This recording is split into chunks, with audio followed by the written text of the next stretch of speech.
Si a cualquiera de nosotros nos dijeran, va a haber un momento en tu vida en el que vas a vivir 7 minutos de terror y lo remataran con un y va a ser en tu puesto de trabajo, pues probablemente saldríamos corriendo. Otros no paran hasta poder vivir ese momento. Y nuestro invitado de esta noche lo consiguió. Fernando Avilleira, buenas noches. Hola, muy buenos días desde Pasadena, California. Fernando Avilleira está trabajando en un proyecto que puede cambiar por completo la idea que tenemos del universo, porque él fue subdirector de operaciones del vuelo del Perseverance, el robot que llegó con éxito a Marte en febrero, y ahora es uno de los miembros del equipo de la NASA que trabaja para traer a la Tierra las muestras que está recogiendo el Perseverance allí en Marte, o lo que es lo mismo traer a la Tierra las pruebas de si hubo o no hubo vida en Marte. Fernando, cuéntenos lo primero de todo, esos 7 minutos de terror, los que tardó en posarse sobre Marte el robot al que usted allí en la NASA está entregando prácticamente su vida. Sí, bueno, lo cierto es que estos han sido mis terceros 7 minutos de terror. He tenido el gran privilegio de participar como miembro del equipo de los últimos 3 aterrizajes de la NASA en Marte, de la misión InSight, de la misión Curiosity y la misión Perseverance que aterrizó, como muy bien has dicho, el pasado febrero. Y bueno, lo cierto es que, aunque lo he vivido en otras ocasiones, la sensación que se tiene justamente antes de que la cápsula entre en la atmósfera marciana es súper intensa, ¿no? Son nervios, también a la vez con mucha confianza de que se ha hecho un buen trabajo, pero bueno, como siempre se dice, para tener éxito en estos desafíos técnicos tan importantes, ¿no? Hay que hacer todo perfecto y al mismo tiempo tener bastante suerte. Porque en muy poco tiempo el robot tiene que pasar de ir a casi 19.500 kilómetros por hora a posarse. Sí, efectivamente, y debido a las grandes distancias entre la Tierra y Marte, no podemos controlar el vehículo en tiempo real, ¿no? Entonces, pues tenemos que preparar el vehículo para que ejecute una secuencia de comandos de forma totalmente autónoma y, como muy bien has dicho, pues pasamos de una velocidad de unos 19.000 kilómetros por hora, unos 6 kilómetros por segundo, a menos de 3 kilómetros por hora. Y todo para llegar a esa situación, ¿no? Pues tenemos que utilizar un paracaídas supersónico, propulsión para poder decelerar el vehículo y, como te comentaba, pues todo esto se tiene que hacer de forma totalmente autónoma sin ningún tipo de intervención desde la Tierra. Imagino que un amartizaje levanta muchísimo polvo, el que hay sobre la superficie de Marte. ¿Cómo hacen para que eso no afecte al aparato? Sí, es una muy buena pregunta y es el motivo por el que pues, diseñamos tanto el sistema de aterrizaje del Curiosity como el del Perseverance para evitar, ¿no?, esta nube de polvo que contaminara el vehículo justamente antes del aterrizaje. No sé si habréis visto las imágenes de cómo lo hicimos.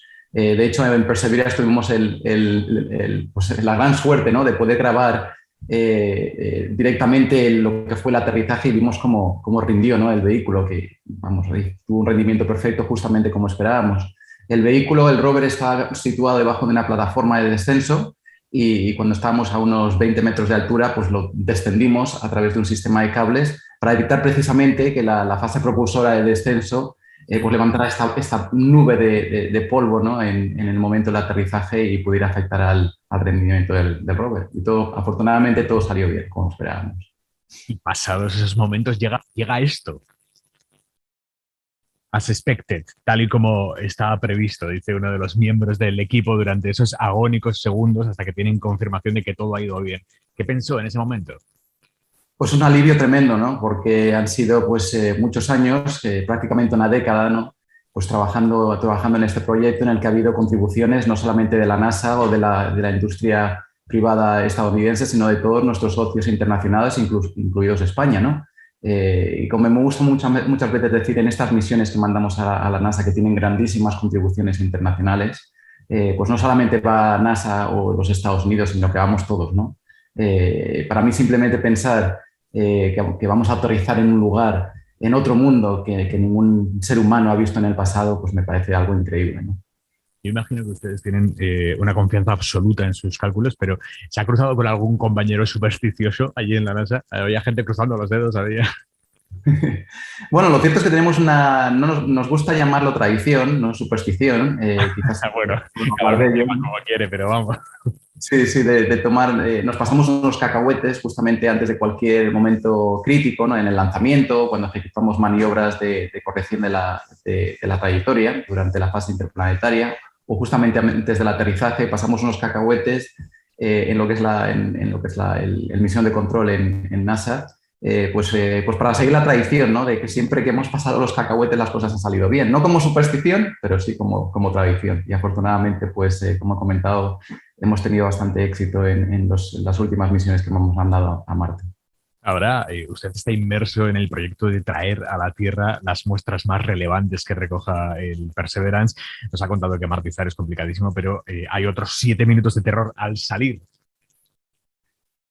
Pues lo cierto es que traer las muestras de Marte de vuelta a la Tierra es algo complicadísimo. Estamos en medio de lo que es el diseño, ¿no? y la formulación de cómo vamos a hacer cómo vamos a poder resolver este desafío, ¿no? Y actualmente estamos trabajando en colaboración con la Agencia Espacial Europea, que es un socio fundamental, ¿no? Para esta meta. Y la misión consiste en mandar pues un pequeño rover, mucho más pequeño que el Perseverance o que el Curiosity, a la vez que vamos a mandar también una plataforma que va a tener un cohete. Entonces lo vamos a aterrizar a unos pocos metros de donde está trabajando el Perseverance ahora mismo, y entonces el rover va a ir a recoger las muestras que deje el Perseverance en el suelo, aunque también estamos viendo pues otras opciones de que a lo mejor el Perseverance lleve las muestras directamente a la plataforma. Dentro de la plataforma habrá un sistema para poner las muestras dentro de este cohete. Este cohete se lanzará desde la superficie de Marte y habrá en órbita una nave esperando para pues, capturar estas muestras en órbita marciana y traerlas de vuelta a la Tierra, ¿no? Como os podéis imaginar, es un desafío tremendo y algo que nunca hemos hecho en la historia de la exploración del sistema solar. Es un desafío enorme, por lo que me cuenta. Eh, Tiene que salir todo absolutamente cuadrado. Si algo falla, hay plan B. Siempre hay plan B, y por eso nuestras misiones pues duran tanto tiempo, ¿no? Por ejemplo, los rovers Spear Opportunity que aterrizaron en Marte a principios del año 2004, pues se diseñaron para que duraran solamente 90 días y bueno, duraron 6, 8, hasta 10 años, ¿no? Y es porque los sistemas que mandamos a otros planetas pues tienen pues, muchos elementos de redundancia por si acaso el sistema principal falla para que el secundario pueda tomar control, ¿no? El Perseverance ha conseguido grabar el sonido de Marte. Sí, por primera vez llevamos 2 micrófonos, uno que intentó grabar los sonidos durante el aterrizaje, pero desafortunadamente un problema con el software hizo que no pudiéramos recuperar esos sonidos. Pero ese micrófono y otro micrófono que llevamos en el rover en sí mismo, pues han recogido sonidos en la superficie y bueno, la verdad es que es interesantísimo porque los sonidos se propagan de forma distinta, ¿no? en la atmósfera marciana. Y parece que no sea algo muy significativo, pero nos puede proporcionar mucha información, ¿no? Información científica, porque incluso los sonidos nos pueden dar ideas, ¿no? de lo que es la composición o la masa de las distintas rocas que estamos analizando con el brazo robótico, con el láser espectrómetro que utilizamos para analizar la composición de las rocas que estamos estudiando. Incluso nos dan ideas, ¿no? de cómo está funcionando el rover en sí mismo, ¿no? Porque podemos escuchar el ruido de las ruedas cuando pues pasa por encima de las rocas, podemos escuchar el movimiento del brazo robótico de la cámara cuando gira, cuando se activan los servos. Y bueno, esto también nos puede ayudar también a detectar problemas, ¿no? Por poner un ejemplo muy, muy mundano, ¿no? Cuando llevamos un coche al taller, pues muchas veces los mecánicos no escuchan el ruido del motor, ¿no? Y así pueden identificar a lo mejor algún problema. Pues esto es un poquito parecido también. Desde un punto de vista técnico nos puede ayudar a identificar algún problema o incluso a resolverlo si es que hay algún tipo de error o en algún mecanismo del vehículo. Y en principio no lo han encontrado. No, todo está funcionando muy bien y de hecho pues, las buenas noticias es que ya hemos almacenado 2 muestras que queremos traer de vuelta a la Tierra.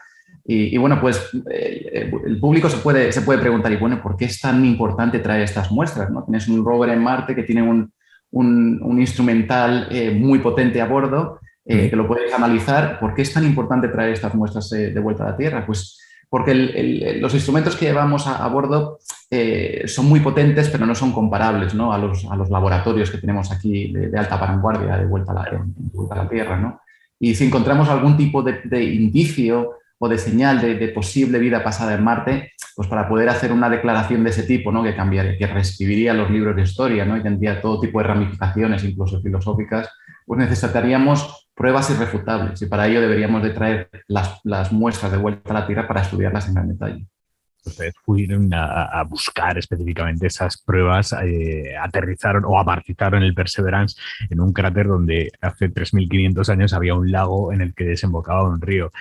¿Es posible, se lo pregunto, que no estemos solos en el universo? Que esas pruebas nos confirmen que había vida allí. Sí, bueno, estamos hablando de hace 3.500 millones de años, hace muchísimo tiempo, ¿no? En un momento en el que Marte pues, era un planeta muy parecido a la Tierra, ¿no? En el sentido de que habían ríos, habían lagos, habían océanos y como muy bien has dicho, el lugar que estamos explorando pues, pues había un lago, ¿no? Y en la Tierra sabemos que donde hay agua y existe una fuente de energía como el Sol, existe el potencial de la vida. Por ello este lugar es tan interesante desde un punto de vista científico. Yo no soy científico, soy ingeniero, mi labor pues realmente acaba cuando aterrizamos el rover en la superficie de Marte y luego pues el equipo de operaciones de superficie y los científicos son los encargados de disfrutar de este vehículo que tiene un potencial de descubrimiento científico tremendo, ¿no? Pero algo que es muy interesante incluso para mí, que no soy científico, del lugar de aterrizaje es que desde órbita, con las naves que tenemos en Marte que están tomando imágenes constantemente de la superficie, pues se puede incluso ver, ¿no? Lo que era el antiguo cauce, ¿no? que desembocaba dentro del cráter y al final de este lecho del río, del antiguo río, se pueden incluso ver lo que son formaciones delta, ¿no? Esas capas sedimentarias que dejan los ríos al final, ¿no? Al final cuando desembocan en el mar o en este caso en un lago, ¿no? Por lo cual, estudiar esta zona en particular pues tiene un potencial tremendo pues, para poder pues encontrar esas pruebas que nos podrían dar más información de si existe vida más allá de la Tierra. Dígame una cosa, ¿ustedes diseñaron ese punto exacto de aterrizaje o fue un poquito así a ojos? O sea, la zona es la que querían, pero cayó donde cayó. Lo cierto es que es realmente increíble. Yo hay veces que vamos, pienso lo que hemos conseguido en estas misiones y lo que hemos avanzado en las últimas décadas pues en la precisión en el aterrizaje y es algo de ciencia ficción prácticamente, ¿no? Las misiones primeras que aterrizaron en Marte pues tenían un error en el aterrizaje de 100, 200, 300 kilómetros, ¿no?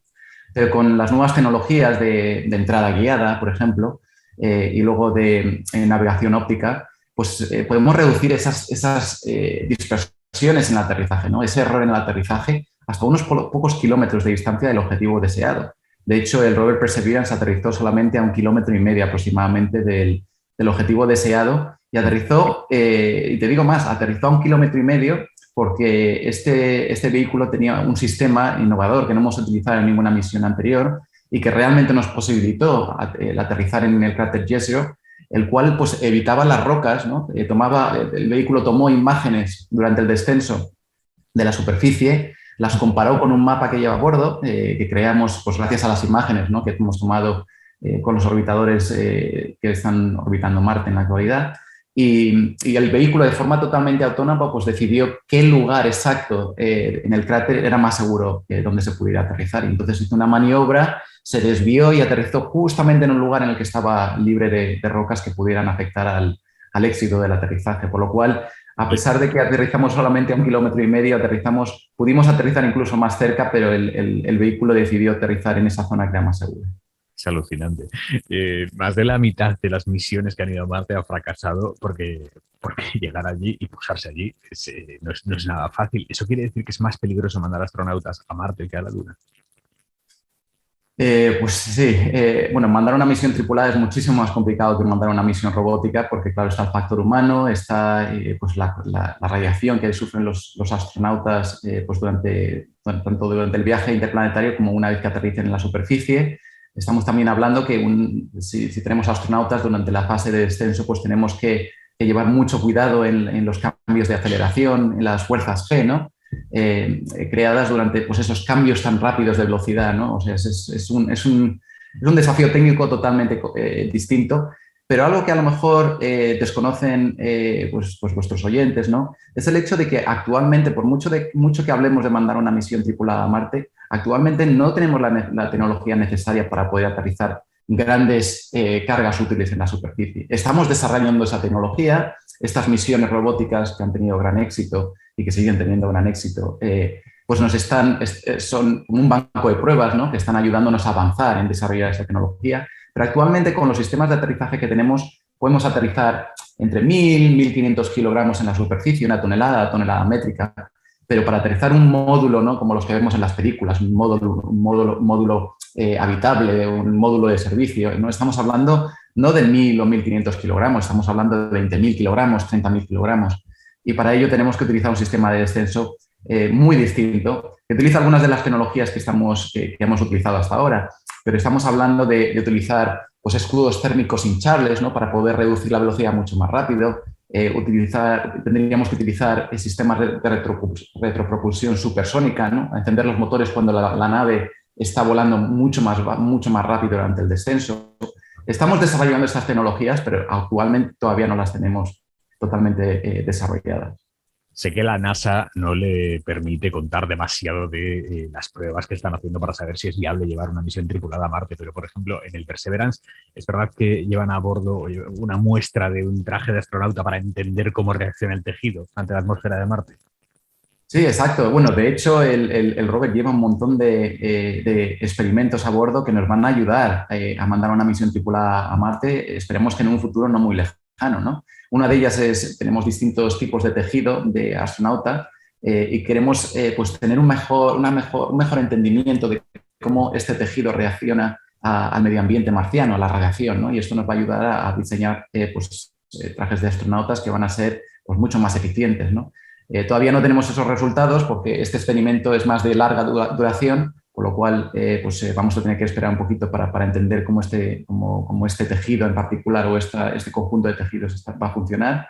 Pero tenemos otros instrumentos como, por ejemplo, un sistema de generación de oxígeno en el planeta rojo, ¿no? Esto es algo fundamental porque en la atmósfera marciana está compuesta mayormente por dióxido de carbono, el cual no es respirable por los humanos, como bien sabéis.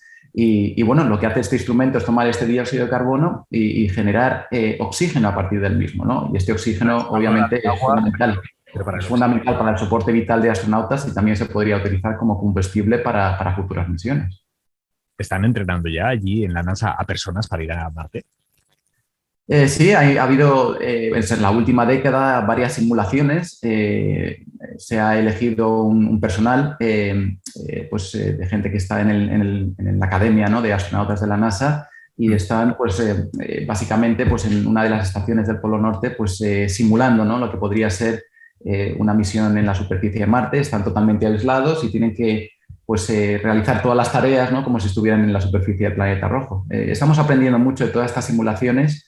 Y yo espero que cada vez estemos más pronto, ¿no? No que sea una meta que cada vez que nos acercamos se sigue separando de nosotros, ¿no? Se sigue yendo más hacia el futuro. Yo creo que poco a poco nos estamos acercando a ese gran reto de pisar el planeta rojo por primera vez. O sea, los meten en una estación en el Polo Norte simulando que si estuvieran en Marte. Sí, así es, y están confinados durante año y medio, que sería lo típico, la duración típica mínima, ¿no?, de una misión tripulada al planeta rojo, porque hay dos tipos de misiones, ¿no? Una que sería aterrizar una misión tripulada y que las operaciones de superficie fueran de 30 días, enseguida subir a la nave de ascensión para volar a órbita marciana y volver de vuelta a la Tierra. Pero si no mandas una misión hay dos opciones, ¿no? Una que es de estar en Marte durante un corto periodo de tiempo, o ya tendrías que esperar a la siguiente ventana de lanzamiento, que sería año y medio, ¿no? Y esto es simplemente consecuencia de lo que es la mecánica orbital, ¿no?, de la posición relativa de los planetas. O estás allí muy poco tiempo y vuelves enseguida, o tienes ya que pasar año y medio, por lo cual estas misiones de larga duración tienen unos efectos muy importantes, ¿no?, en la fisionomía del ser humano, obviamente. Usted ha participado en una misión que ha marcado un antes y un después claramente en la exploración del sistema solar, pero ¿cómo llegó a trabajar en la NASA?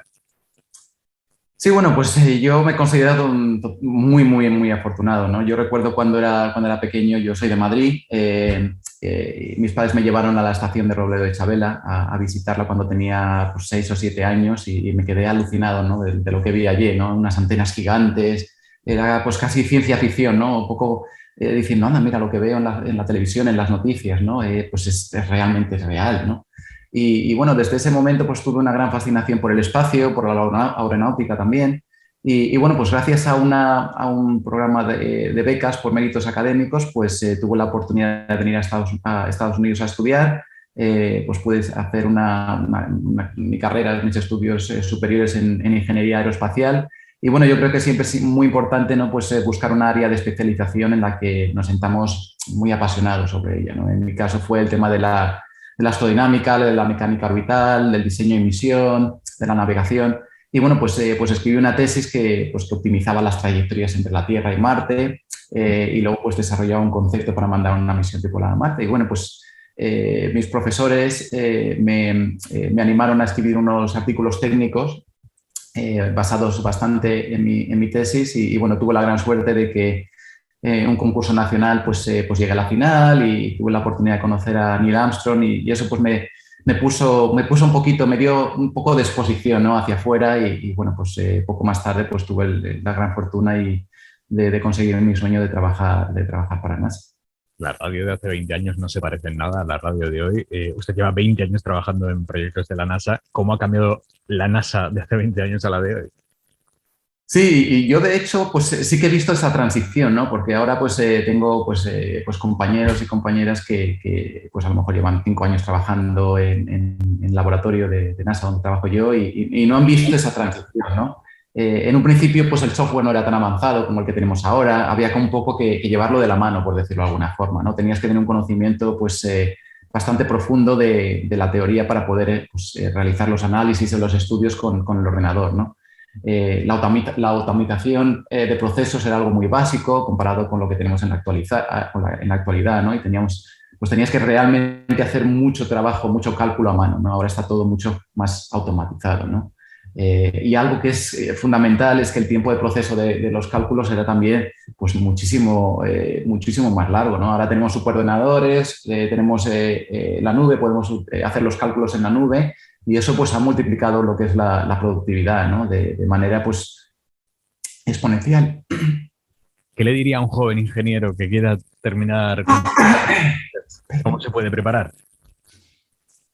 Pues sí, yo creo que lo más importante es... perdón un momento. Tranquilo, porque esto lo podemos cortar. Tú tranquilo y bebe agua si quieres, porque... Perdón, si quieres que repitamos la última pregunta para que quede mejor, lo podemos hacer. No te preocupes, la anterior ha quedado estupendo, ¿eh? Sí. Vale, pues entonces dame un minuto. Tranquilo, tranquilo. Vale. Sí, perdona. ¿Qué le diría a un joven ingeniero que quiera acabar compartiendo mesa con usted? ¿Cómo se puede preparar?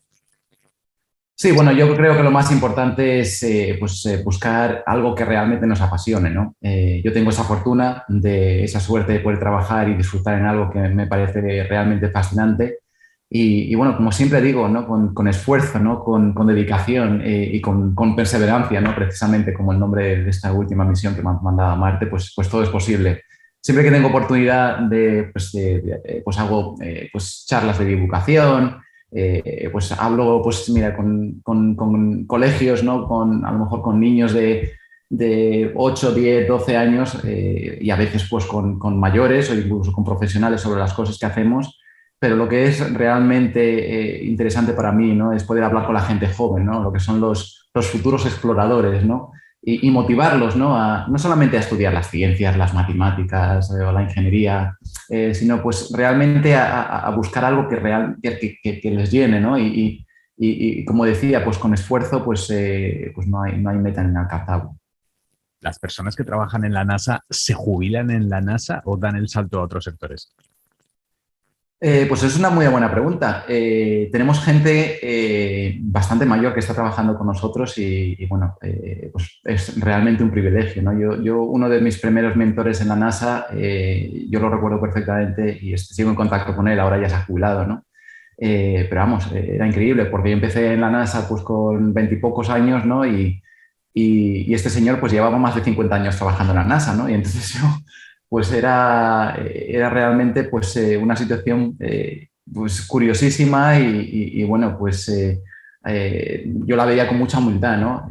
Pues trabajar con una persona que lleva trabajando toda su vida, llevaba trabajando 25 años antes de que yo naciera en este tema de la exploración del sistema solar, pues algo impresionante. Lo bonito de trabajar en la NASA, como puede pasar en la Agencia Espacial Europea y en otros muchos lugares, es que la gente trabaja y tiene mucha pasión por lo que hace, ¿no? Por lo cual, ir a trabajar no es un sufrimiento, no es pues ir de 8 a 5 termine no vida, ¿no?